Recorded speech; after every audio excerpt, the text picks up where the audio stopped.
Penolakan ormas terhadap renovasi Gereja Katolik Saint Yosep di Tanjung Balai Karimun, Kepulauan Riau, kayaknya bikin orang makin aneh ngelihat gejala beragama di Indonesia. Kalau gue sih bilang ini miris. IMB yang sudah selesai, yang sudah ada, malah kemudian dipermasalahkan dan yang dipersekusi atau yang ditangkap atau yang dilaporkan ke polisi malah pengurus gerejanya. Ini nggak adil.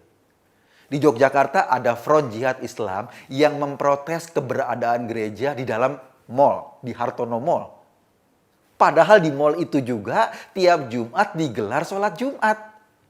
Kita akan buka Alkitab kita yang terdapat di dalam kita ibadah, Pak. Ya, kami maklum. Jadi begini saja, saya mohon maaf sama bapak-bapak ini semua.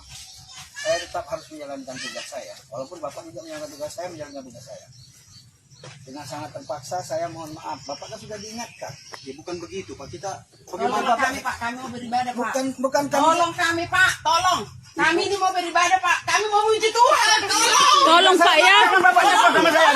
Jangan bapak nyembah sama saya. Ibu tidak nyembah dengan saya. Ibu tak perlu nyembah. Saya bukan pastor Ibu. Tolong. Kami bukan Ibu. Kami ini warga negara Indonesia, Pak. Kami warga negara Indonesia.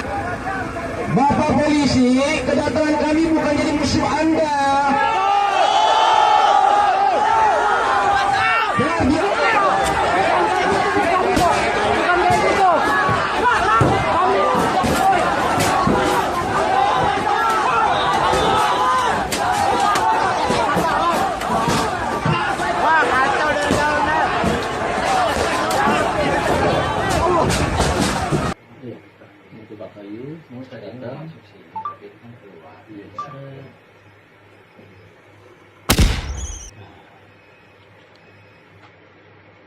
Surat Muhammad ayat 4. Beliau menunjukkan surat Muhammad 4. Tolong dibaca Pak Ustadz dengan Pak Pendeta, hati-hati. Itu ada di kurung. Ya, apabila kamu bertemu dengan orang kafir di medan perang, itu dibuang. Maka pancunglah batang leher mereka. Jadi boleh kita membunuh, tetapi terhadap orang kafir, dan itu pun di medan perang. Halo semua. Pada video ini saya mau mengajak saudara-saudara yang seiman semua untuk berdoa bagi semua penganiayaan kepada saudara-saudara kita yang terjadi di Indonesia. Dan kepada teman-teman yang terus mempertanyakan fakta kematian dan kebangkitan Yesus Kristus, saya mau mengajak teman-teman baca ini. 2 Korintus 4 ayat 8-11. Dalam segala hal kami ditindas, namun tidak terjepit. Kami kehabisan akal, namun tidak putus asa. Kami dianiaya, namun tidak ditinggalkan sendirian. Kami dihempaskan, namun tidak binasa. Kami senantiasa membawa kematian Yesus di dalam tubuh kami, supaya kehidupan Yesus juga nyata di dalam tubuh kami. Sebab kami yang masih hidup ini terus-menerus diserahkan kepada maut karena Yesus, supaya juga hidup Yesus menjadi nyata di dalam tubuh kami yang fana ini. Jadi saya mau berkata kepada teman-teman yang muslim begini. Kamu selalu mempertanyakan apakah benar Yesus disalibkan. Lihat kami. Kamu adalah saksi mata atas apa yang terjadi pada kami. Lihat negara ini.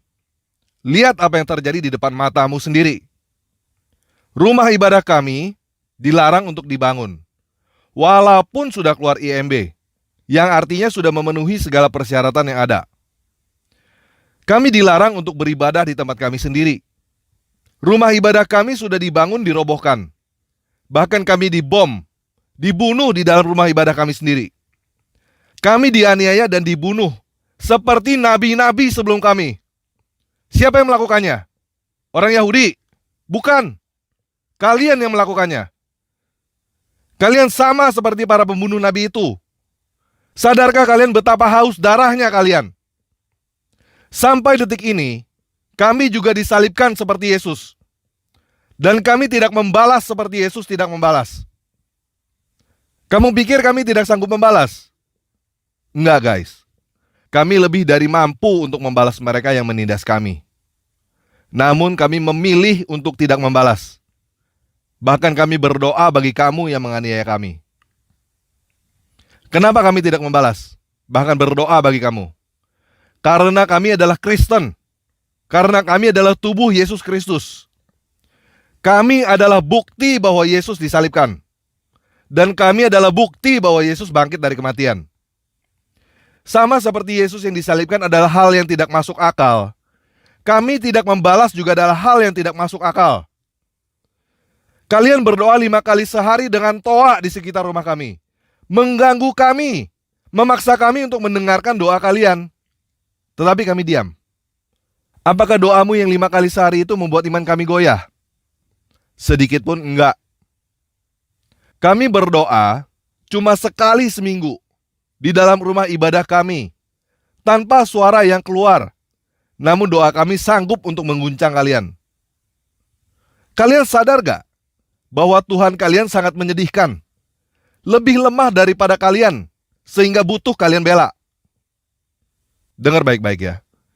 Tuhan kami tidak perlu kami bela. Dia lebih dari mampu untuk menolong kami. Tetapi, walaupun Tuhan kami tidak menolong kami tidak akan sujud menyembah kepada Tuhanmu itu.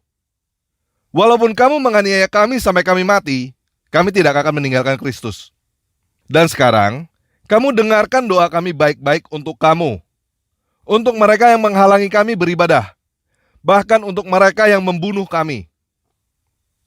Ya Bapa, ampunilah mereka, sebab mereka tidak tahu apa yang mereka perbuat.